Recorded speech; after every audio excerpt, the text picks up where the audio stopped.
Hello दोस्तों, welcome to my channel.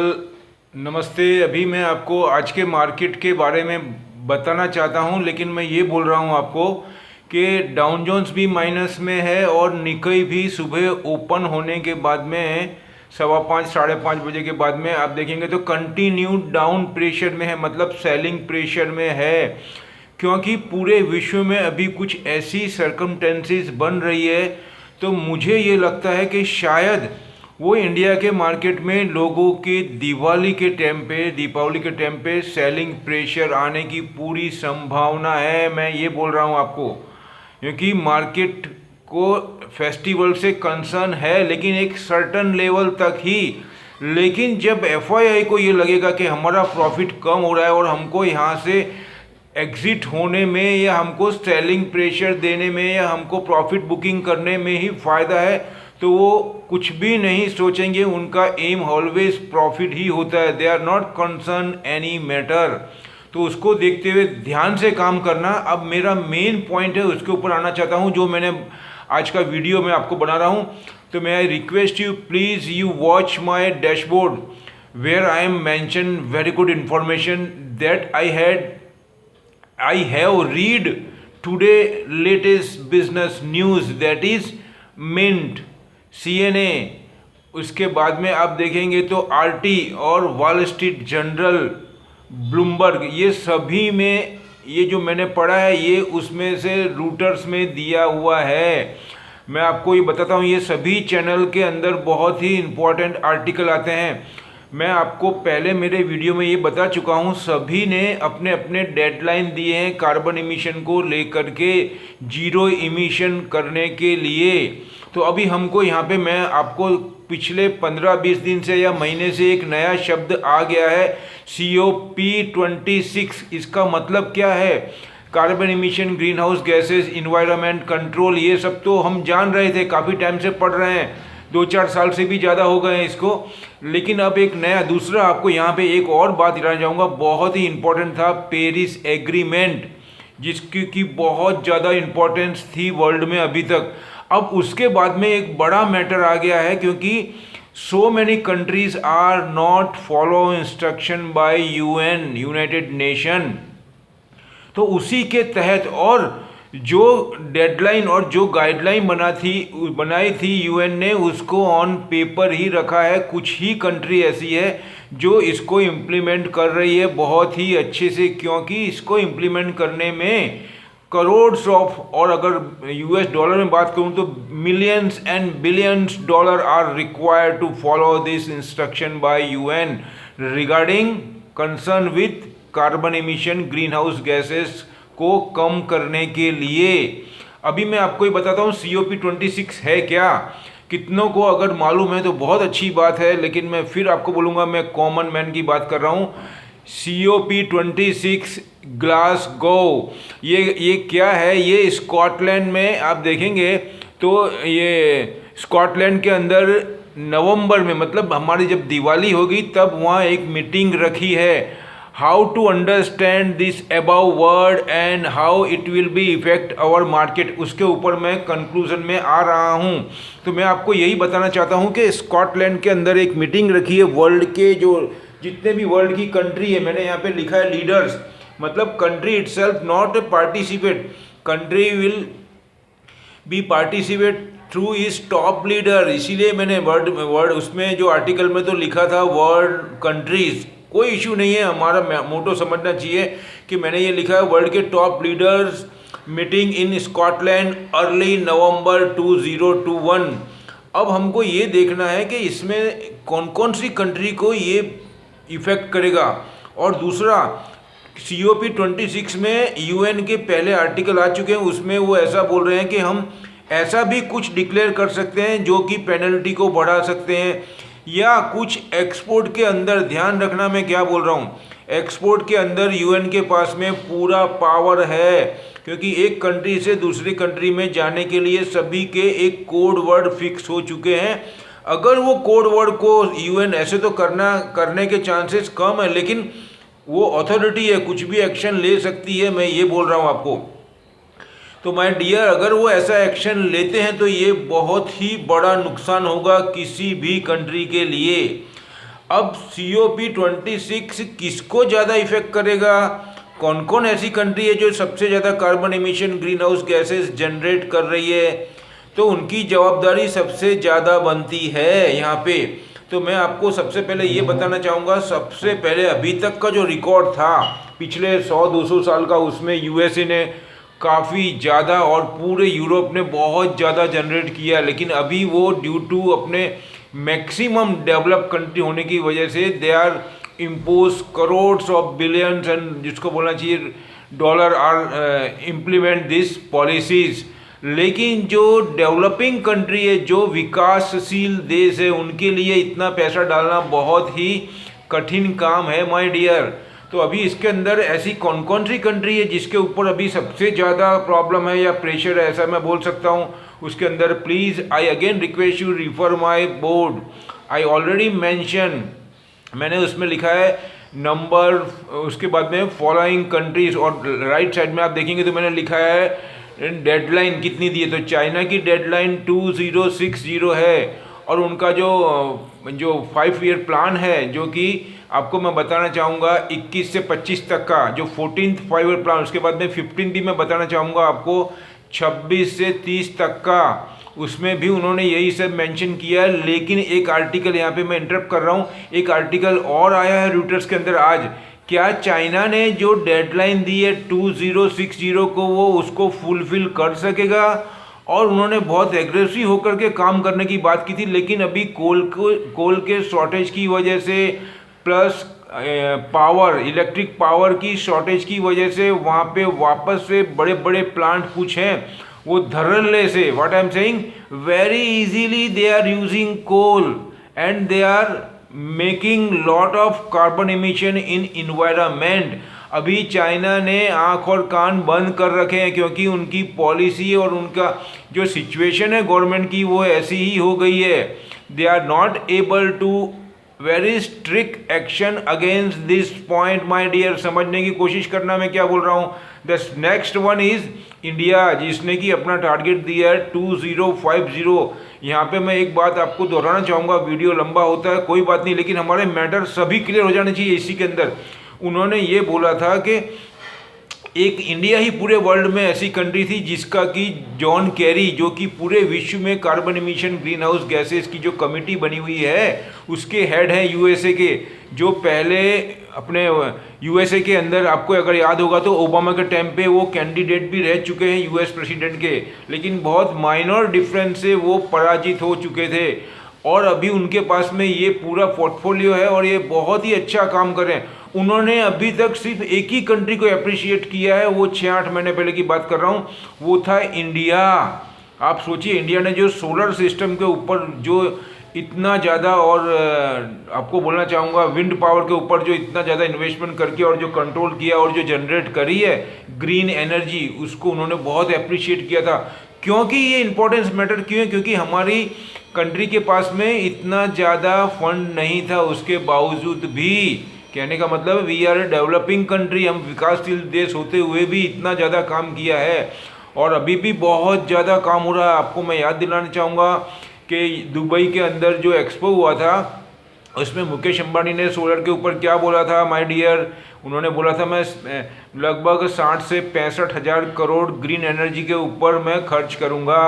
उसके बाद में अभी महीना 1.5 महीना ही हुआ है, Gautam Adani each are competitor, उन्होंने बोला मैं 75,000 करोड़ इन्वेस्टमेंट करूँगा ग्रीन एनर्जी पे। अगर मैं दोनों का टोटल लगाऊँ तो आपको नियर टू, मतलब कितना हो गया, 1.5 लाख करोड़।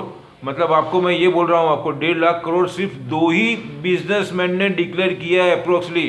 अब आप सोचिए बाकी कितना गवर्नमेंट का इन्वेस्टमेंट आएगा, और भी बहुत सी कंपनी है। दूसरा, हर एक सोसाइटी में आजू बाजू अगर आप रूफ पे चढ़ के देखेंगे तो काफ़ी लोग जो स्मॉल हाउस, जिसको बोलना चाहिए स्मॉल हाउस जो होता है, उसके ऊपर जो स्मॉल जो सोलर सिस्टम है वो लगवा रहे हैं। ये भी एक छोटा छोटा है, लेकिन जब कंपाइल करेंगे तो बहुत बड़ा बन जाएगा और ये बहुत ज़्यादा सपोर्ट कर रहा है और ज़्यादा से ज़्यादा लोग इसके ऊपर कन्वर्ट हो रहे हैं और गवर्नमेंट ने सब्सिडी भी दी है इसके ऊपर।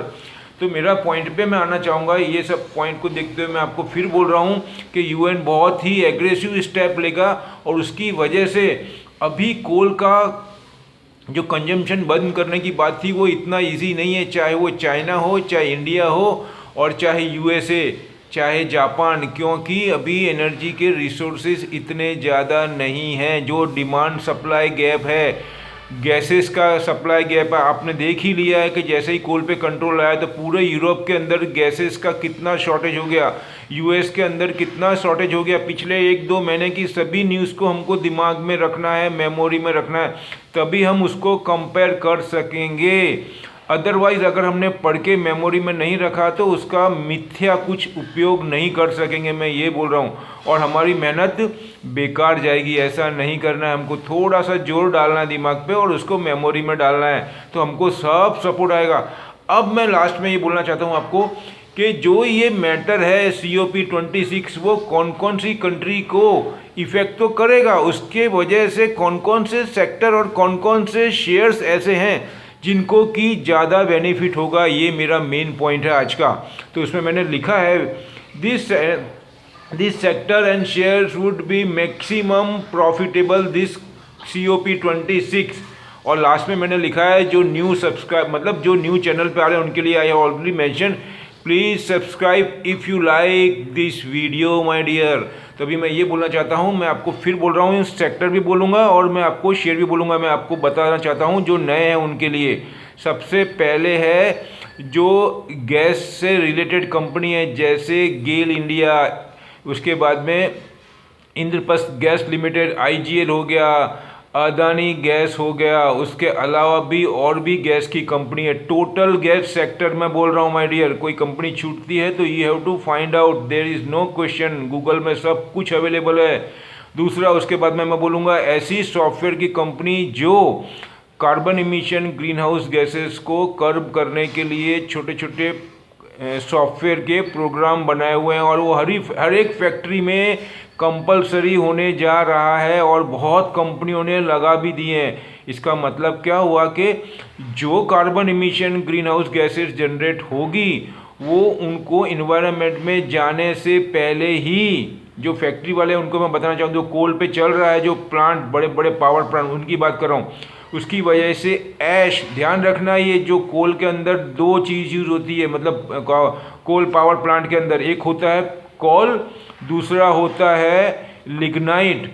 तो इसको बर्न करने से जो ऐश का मतलब होता है जो राख जनरेट होती है वो वातावरण में मिल नहीं जाए और बहुत सी गैस बनती है, वो भी उसको कर्ब करने के लिए टेक्नोलॉजी आती है। वो कंपनी जो बना रही है उनका फ्यूचर बहुत अच्छा हो गया। इसका मतलब क्या हुआ कि जो भी डेडलाइन दी है उससे ज़्यादा एक्सटेंड होने वाला है। समझ गए मैं क्या बोल रहा हूँ? ये ऑन पेपर में देख करके कंट्री ने अपना पल्ला झाड़ा है अभी, लेकिन ऑन द ग्राउंड रियलिटी में आने के लिए इसमें बहुत ज़्यादा समय लगेगा। इसकी वजह से मैं आपको बोल रहा हूँ। अब मैं आपको दूसरा बोलना चाहूँगा, कौन कौन सी मैंने सॉफ्टवेयर बता दी आपको, गैस की कंपनी बता दी। दूसरा, ऐसी कंपनियाँ जो कि छोटे छोटे प्लांट बना रही है जिसके अंदर पावर जनरेट होता है और carbon emission green house gases नहीं होता है, उसके अंदर मैं आपको बताऊंगा कि सीमेंस बहुत बड़े बड़े जनरेटर बनाती है जहाँ पे पावर सप्लाई नहीं होता है वहाँ पे, पर वो जनरेटर चलते हैं डीजल से माय डियर। तो आप सोच रहे होंगे उससे तो कार्बन इमिशन जनरेट होता है। I agree with you, you are absolutely right. लेकिन अभी ऐसी एनर्जी आ गई है जो कि ग्रीन एनर्जी बोला जाता है, जिसको कि आपको मैं हाइड्रोजन बताना चाहूँगा। हाइड्रोजन फ्यूल हुआ, लिथियम हुआ, फिर ये सब जो बना रहे हैं उसको अगर यूज़ करते हैं जनरेटर चलाने के लिए तो उससे ग्रीन हाउस गैसेस और कार्बन इमिशन जनरेट नहीं होता है। तो ये ऐसे लेटेस्ट जनरेटर बनाए हैं किसने? सीमेंस ने। तो सीमेंस आर वेरी पॉजिटिव। उसके बाद में जो सोलर के ऊपर जो कंपनियां जा रही है बहुत रैपिडली, उसके अंदर अदानी के अंदर उन्होंने डील करी है और अभी मुकेश अंबानी की भी बात आ रही है कि वो एक लॉस मेकिंग सोलर एनर्जी की कंपनी है, उसको बाय करने वाले हैं। उन्होंने कुछ 49% स्टैक लिया है। अभी इसको ऑफिशियली नहीं बोल रहे हैं मीडिया के अंदर या न्यूज़ के अंदर, लेकिन ये होने वाला है। उनको मालूम है, बिजनेसमैन को, उनके पास में एक्सपर्ट्स की टीम होती है कि आने वाला टाइम किसका है, किस में इन्वेस्टमेंट करना चाहिए, गवर्नमेंट का फोकस कहाँ रहेगा। गवर्नमेंट का फोकस रहेगा नहीं, गवर्नमेंट को डंडा पड़ेगा यूएन का, ये मैं आपको लोकल लैंग्वेज में बता रहा हूँ। और गवर्नमेंट को झक मार के करना पड़ेगा, इसलिए वो सब समझ रहे, इसीलिए ये सेक्टर में बहुत इन्वेस्टमेंट आने वाला है। समझ गए आप? मैंने 3 सेक्टर बड़े बड़े बता दिए। उसके बाद में विंड पावर है। विंड पावर अभी धीरे धीरे शॉर्टफॉल हो रहा है, उसमें कमी होती जा रही है।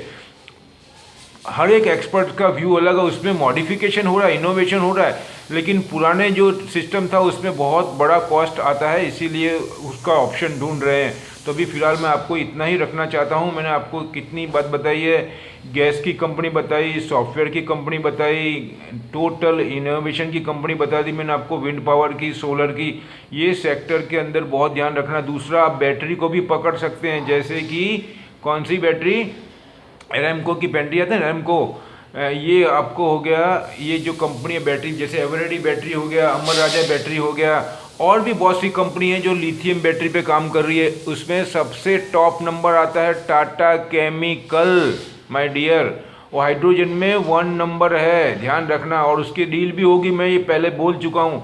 वो आपको टेस्ला के साथ में, टाटा मोटर के साथ में, और भी बहुत सी कंपनी उसके साथ में उनका फ्यूचर में डील हो सकता है, ये 101% मैं बोल सकता हूँ, क्योंकि उनका बहुत इनोवेशन है, बहुत बड़ा इन्वेस्टमेंट है। दूसरा, टाटा केमिकल अभी इतने साल बाद में उनके अंदर यूएसए का जो फॉस्फोरस का प्लांट है वो क्यों पोटाश का प्लांट बेचने की बात कर रहा है, वो उससे उनको 1 बिलियन से ज़्यादा इनकम होगी, यूएस डॉलर की बात कर रहा हूँ, और उसको वो इसी क्षेत्र में एक्सपांशन में यूज़ करना चाहता है। ये हमको अपने एक्सपीरियंस से गेस लगाना है, उन्होंने ऐसा डिक्लेयर नहीं किया, लेकिन कहाँ एक्सपेंड करेंगे अपन समझ सकते हैं कि कहाँ डिमांड ज़्यादा है कंपनी को, क्यों इतना पैसे की ज़रूरत है, क्यों वो अभी देखना बोलना चाहूँगा आपको मैं कि वो प्लांट एकदम से बेचने का उन्होंने प्लान बनाया। ये सभी बातों को देखते हुए टाटा केमिकल अगर 1-2 साल के लिए कोई रखता है तो मैं मानता हूँ 2 से 3 गुना भी हो सकता है, जैसे कि पारस, समझ लिए आप। उसके बाद में आप देखेंगे तो जो स्पेशलिटी केमिकल की कंपनी है उसके लिए मैं एक सेपरेट वीडियो बनाना चाहता हूँ, वो भी मैटर बहुत ज़्यादा इंपॉर्टेंस है, क्यों है वो पूरी डिटेल में उसमें मेंशन करूँगा। तो फिलहाल मैं आपसे इजाज़त चाहूँगा मेरा वीडियो समाप्त करने की, और बोलूँगा कि आई एम सॉरी टू से यू, थोड़ा लंबा हो गया, कोई इशू नहीं है, लेकिन हमको मैटर क्लियर होना चाहिए। 5 वीडियो 10 वीडियो छोटे छोटे देखने से अगर एक वीडियो हम अच्छा सा देखते हैं और हमारे कॉन्सेप्ट क्लियर होते हैं, that is more benefit, that is more important for us, any investor, चाहे मैं हूँ चाहे किसी और का वीडियो हो, ये अपने भले की बात कर रहा हूँ मैं, माय डियर। दूसरा ये बोलूँगा, अगर अच्छा लगा हो तो अपने फ्रेंड को भी शेयर करना, उनको भी बताना, और उनको बोलना पड़ेगा 1-2 मिनट के भाई वीडियो देखना, आपको काम आ सकता है। दूसरा ये बोलूँगा, मिलते हैं अगले वीडियो में कुछ नई जानकारी के साथ में, इन्फॉर्मेशन के साथ में, जो हमको मैक्सिमम प्रॉफिट दिला सके और ज़्यादा से ज़्यादा नुकसान को अटका सके या रोक सके। थैंक यू, जय हिंद।